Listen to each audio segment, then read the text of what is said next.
오늘은 이사별로 윤고 17번째 시간입니다. 우리 이사 18장을 통하여 강대국가의 종말에 대해서 공산국가의 멸망에 대해서 결론해 보도록 하겠습니다. 본장은 아무리 강대국을 의지하고 살아보려던 구순 남방 세력은 아무런 효과를 못 보고 망하고 말 것을 위한한 것입니다. 강대한 공산국가는 인간 종말의 아마겟돈 도전에서 완전히 망한다는 것인데요. 역사적으로는 이제 강대국가는 악의 축으로서 마귀 세력의 패권국가로 육적 이스라엘이나 영적 이스라엘을 못살게 부르는 이러한 나라들을 뜻하는데요. 괴롭히던 국가인데 역사적으로는 7나라가 등장해서 망하면 세상이 끝날이고 새로운 성대나라 새 시대가 온다고 말씀하는 것이 성경입니다. 그 7나라는 애굽, 아수르, 바벨론, 메데바사, 헬라, 로마, 소련이 되죠. 것이 7머리 10뿔의 짐승의 비밀로 나타나 있는데 이걸 정확히 못 깨달아서 지금 때가 어느 때인지를 알지 못하는 사람들이 많이 있는 겁니다. 이 비밀을 이제 알려준 것이 먼저 계시록 17장인데요. 천사가 가로되 왜 기이 여기느냐? 내가 여자와 그의 탐바 7머리와 10뿔 가진 짐승의 비밀을 네게 이르리라. 네가 본 짐승은 전에 있었다가 시방 없으나 장차 무적행으로부터 올라와 멸망으로 들어갈 자니 땅에 거하는 자들로서 창세기로 생명책에 명명되지 못한 자들이 이전에 있었다가 시방 없으나 장차 나올 짐승을 보고 기이 여기더라. 뒤에 있는 듯이 여기 있으니 그 7머리는 여자가 앉은 7산이요 7왕이라. 그 5은 망하였고 하나는 있고 다른 이는 아직 이르지 아니하였으나 이르면 반드시 잠깐 동안 계속하리라. 전에 있었다가 시방 없어진 짐승은 8째 왕이니 7 중에 속한 자라. 저희가 멸망으로 들어가리라. 여기서 이제 하나님이 예전간에 7나라가 등장했다가 망하면 일생이 끝나리는 것을 여기 말씀하는데 이 계시록이 1세기 말에 쓰여져 있으니까 1세기 말에 쓰여질 때 7산이고 7왕은 7나라를 뜻했다. 이렇게 볼 수 있는 것이죠. 근데 5은 망하였다. 1세기 말까지 가서 이미 5나라는 망한 나라다. 그것이 바로 애굽, 아수르, 바벨론, 메데바사, 헬라가 되는 것이죠. 하나는 있다. 그때 당시는 로마 시대, 네로 황제 때니까 네로가 살아있는 나라가 된 것이죠. 근데 아직 악한 나라가 아직 안 나타났다 이 말이죠. 그 나라가 나타나면 잠시 동안 계속되리라. 그것이 바로 무슬림 유분의 공산국가인데 공산국가가 잠시 동안 여기 계속하리라 그랬는데 잠깐 동안이라는 게 바로 지금 105년이 됐죠. 이것이 바로 하나님의 섭리 속에 이루어진 것이고 지금은 8장이 나올 때가 되겠다. 이렇게 하죠. 이것은 전 3년만에 끝나고 후 3년 만에 패권국가가 돼서 3세대에서 이긴 나라가 심승의 표를 받게 하는 나라가 바로 8째 왕이 될 것입니다. 이것이 하나님의 예정된 섭리고 이것이 애국과 아수르 빼놓고는 바벨론부터는 다니엘서에 앞으로 나올 나라를 이제 금신상을 통하여 다 보여주었죠. 하나님께서는 역사를 주관하시는 분이시고 하나님의 예언대로 모든 나라가 흥망성쇠가 이대로 이루어졌다가 망하게 되고 마지막 이제는 10발가락 시대가 지금 온 것인데 10발가락 시대는 소련과 미국을 뜻했다. 인정 문제가 있고 미수 양국의 양대 진영이 대립하는 시대가 바로 이 마지막 인간 종말의 시대라는 것을 다니엘서 2장에서도 말씀하셨죠. 그런 일들을 통해서 하나님은 역사를 정확히 주관하시고 예언하시고 그대로 다 이루어가고 있다는 것을 여러분이 알 수가 있죠. 그래서 여러분이 금신상 문제를 이제 다니엘서 2장에 보시면 누부갓네살 왕이 금신상을 보고 나서 그 꿈을 알지 못해서 그걸 박사들을 죽이려고 했을 때 다니엘이가 이제 급하게 자기가 시간을 주면 하나님께서 알게 하신다 그래서 그 꿈을 다 생각나게 해서 그 꿈을 다 해석을 했죠. 그 해석한 것이 이제 인간으로 되어질 일이다 이렇게 볼 수 있는데 그 금신상이 다 망할 때 한 뜨인돌이 나타난다 그랬죠. 이 뜬들이 이제 재림조와 휴거됐던 변성도를 뜻한 겁니다. 그 변성도가 결국은 10발가락을 치니까 이 우상적인 세상과는 온데간데 없어지고 세상에 한 영원한 나라가 세워지게 되는데 그것이 천년왕국을 뜻한 것이죠. 그 일들을 여러분이 이제 기억을 하실 겁니다. 그래서 금신당도 역시 이제 이때 당시에는 바벨론부터 얘기를 했으니까 바로 머리는 정금이 되어 있었는데 바벨론 느부갓네살 왕이다 이렇게 볼 수 있는 거죠. 가슴과 발은 은으로 되어 있는데 메데바사 고레스 왕이다 이렇게 볼 수 있는 거고요. 세 번째 배와 넓적다리는 도시락을 했는데 헬라 알렉산더 대왕을 뜻한 것이다. 네 번째는 종아리는 철로 되어 있는데 로마의 가이사 시대 네로 황제 시대를 뜻했다. 다섯 번째는 발과 열발가락 시대가 나타나는데 이것이 바로 미국과 소련의 인종 혼혈 문제가 끊임없이 나타날 것을 보여준 것이고 그래서 아마겟돈 때 결국은 소련이 망하게 되면 세상은 끝이다. 영원한 나라가 이루어진다. 이렇게 또 말씀하신 것이죠.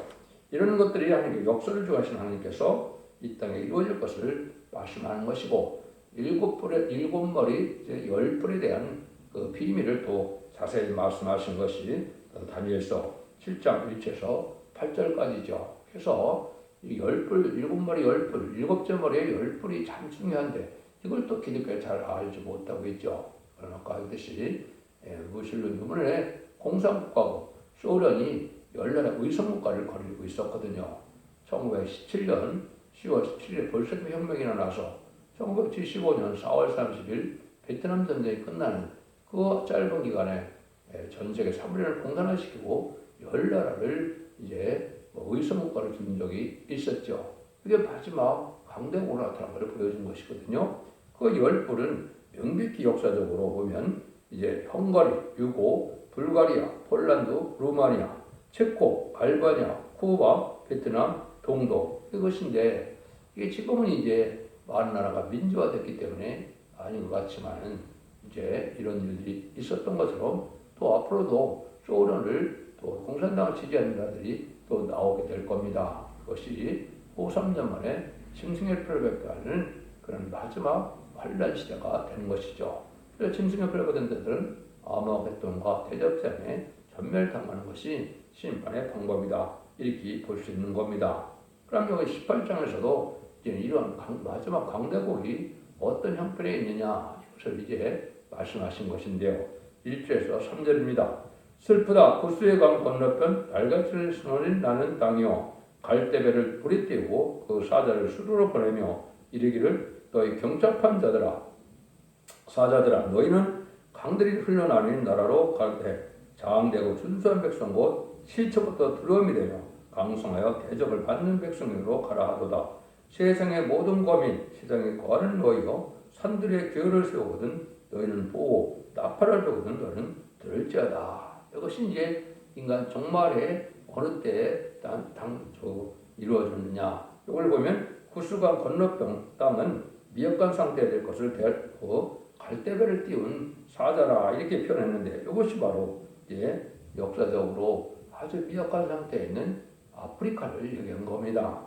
아프리카가 이제 여기 보면 강한 새 앞에 수종을 드는 상태에서 하나님이 기후가 설 때까지 지날 것을 말했는데 여기에 보면 기후가 선다는 말이 나오지요. 이 기후가 바로 1965년 5월 15일이 되거든요. 그것은 원피 십자가에 이제는 푸른색 바탕의 기후는 십자가 기후를 얘기한 것이고 이때부터 하나님이 종말의 역사를 실행하신 때가 된 것이죠. 이것은 이사야 11장에도 예언이 되어 있고 곳곳에 기후라는 말이 많이 나오는데 이것이 인간 종말에 새로운 사명자들이 나타나서 새로운 역사가 시작될 것을 보여준 건데 이때가 바로 인간 종말인데 이때까지도 아프리카는 아주 미약한 상태에 있다. 이걸 보여준 겁니다. 그래서 여기부터 물론 시초부터 두렵고 강대한 나라는 소련이다. 소련은 소비에트 연방은 지금 해체가 됐지만은 이제 1917년 얼마나 강한 체력으로 이제 2천만 명을 이제 숙청을 하고 죽이고 세워진 나라지요. 그러니까 여기서 얼마나 실수도 두려운 나라냐 이렇게 볼 수 있죠. 그래서 볼셰비크 혁명도 그렇게 2천만 명을 죽였지만은 모택동도 문화대혁명 때 얼마나 죽였습니까? 4,300만 명을 죽이고 중공에 세워진 거거든요.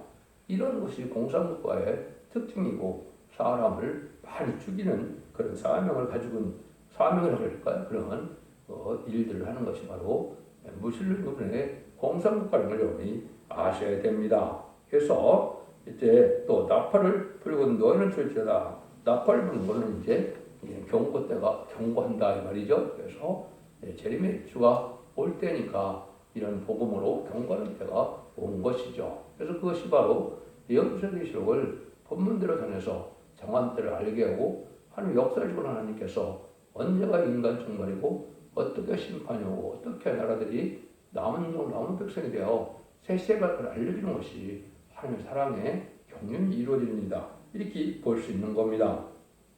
그래서 이런 일들이 이제 되어지는 것은 여러분이 창세기 9장 25절에서 27절에 보면 노아를 통하여 인간 성물에 대한 이제 그 축복과 저주를 했죠. 그것이 지금 이루어진 일이다. 이렇게 보시면 됩니다. 이에 가로되 가나안은 저주를 받아 그 형제의 종들의 종이 되기를 원하노라. 또 가로되 셈의 하나님 여호와를 찬송하리로다.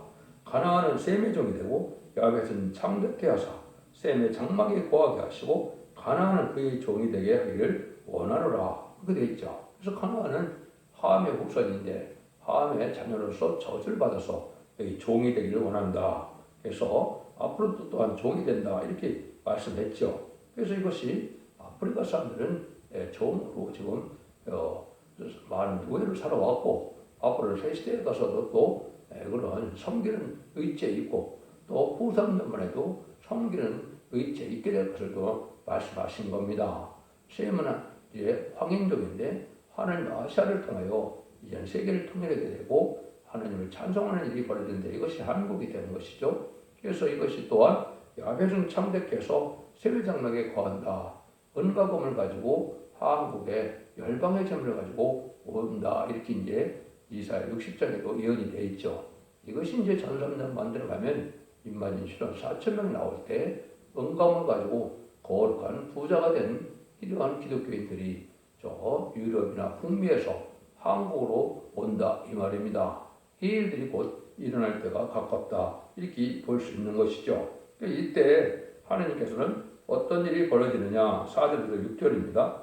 여호와께서 내게 이르시되 내가 나의 처소에서 종용이 감찰함이 찌는 일광 같고 가을 더위에 운무 같도다.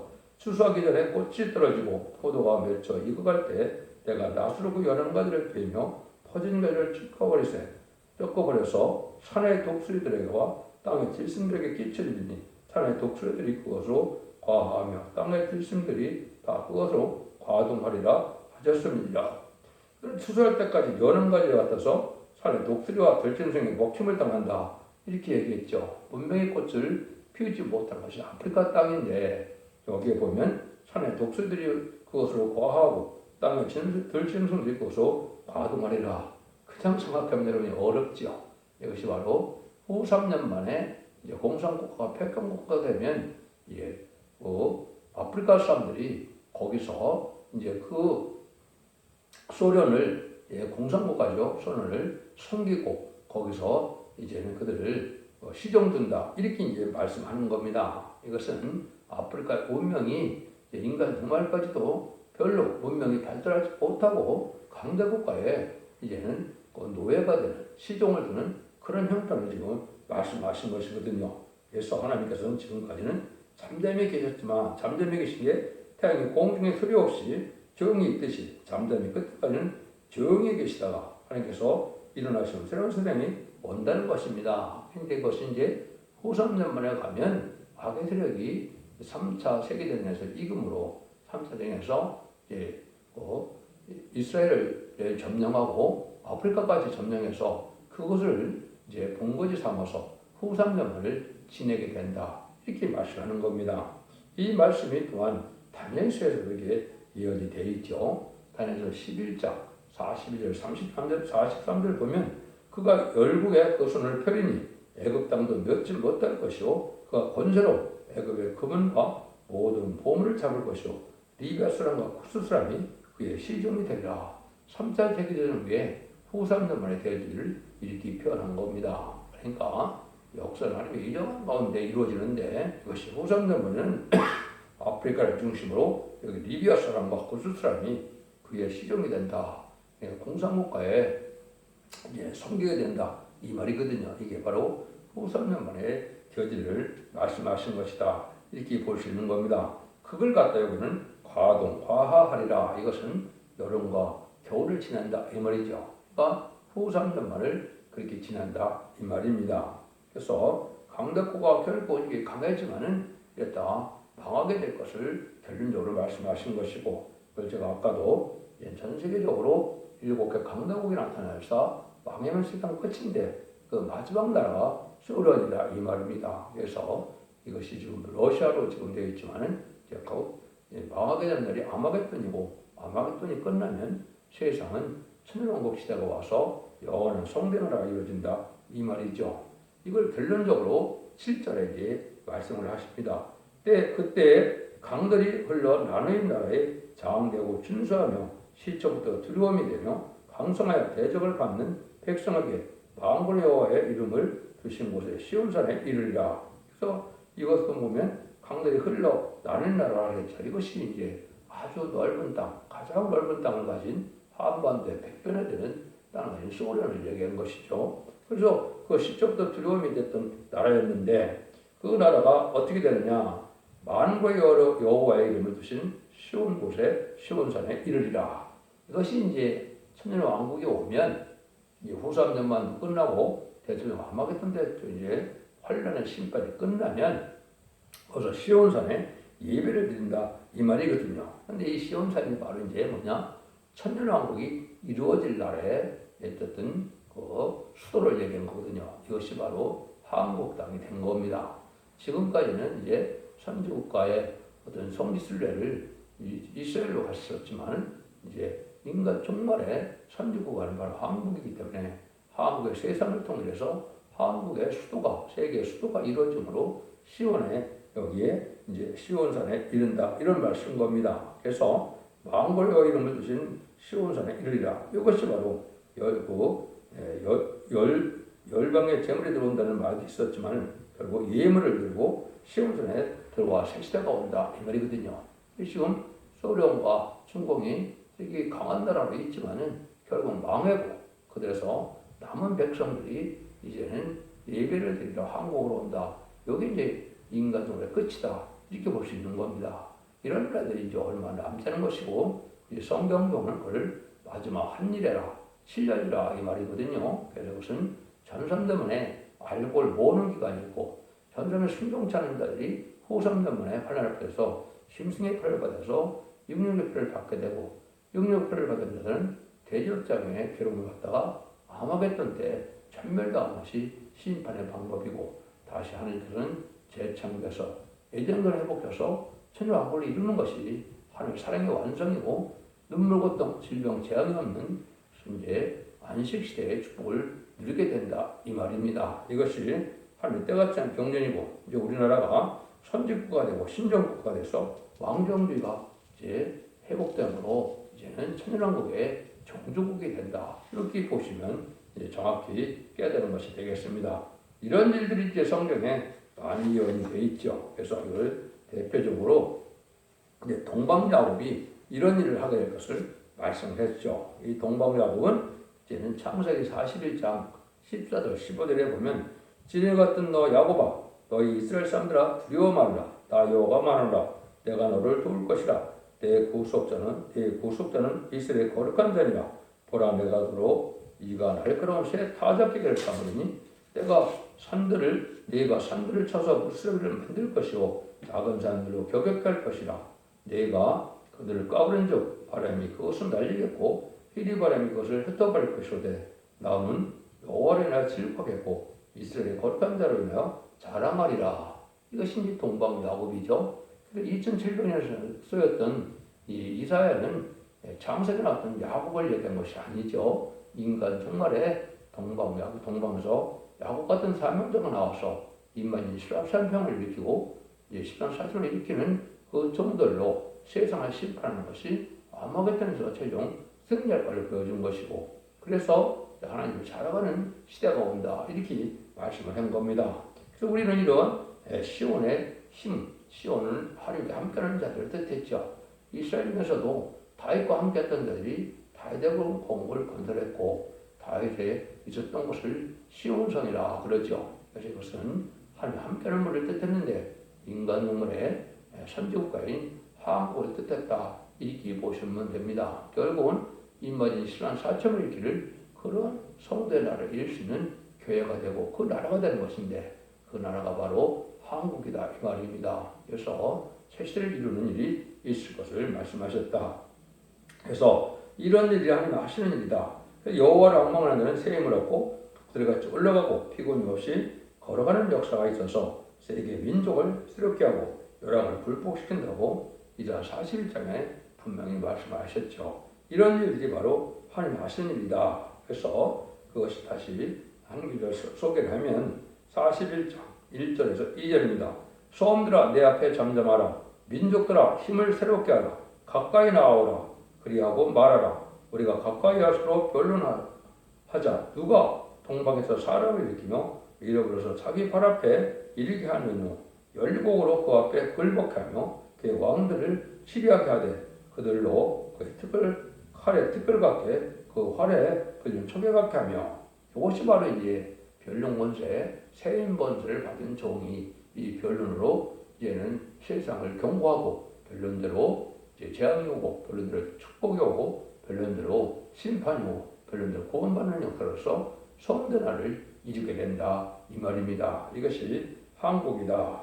하나님의 심판의 경고를 이사야에게 줄 적에 바벨론과 보업과 다메섹과 고수를 두고 말한 것은 이방 세력은 아무리 애써도 결국은 방하게 되고 새 시대는 다윗의 왕국으로 이루어진다. 시온의 무리가 승리한다 이 말이죠. 하나님의 사랑을 받는 무리들인데 이것은 진리 앞에 순종하는 시온의 무리라. 임마누엘 역사가 함께하는 이런 종들이다. 이것이 바로 임마진 신앙 4점의 변성경을 나올 첫 대계에 함께하는 무리들을 뜻한 것이다. 이것이 인간 종말에 예언된 일이고 역사를 주관하시는 하나님은 역사대로 예언대로 다 진행을 해서 곧 이제 마지막 한일의 역사가 나타나면 이제는 세계 통일의 평화를 이룰 때가 왔다. 이렇게 여러분이 아시면 됩니다. 그래서 역사를 주관하시는 하나님께서 은혜 시대는 바로 마가드락방 이후로 예수 믿고 충성받아서 만민의 그런 성령을 받아서 천국 백성으로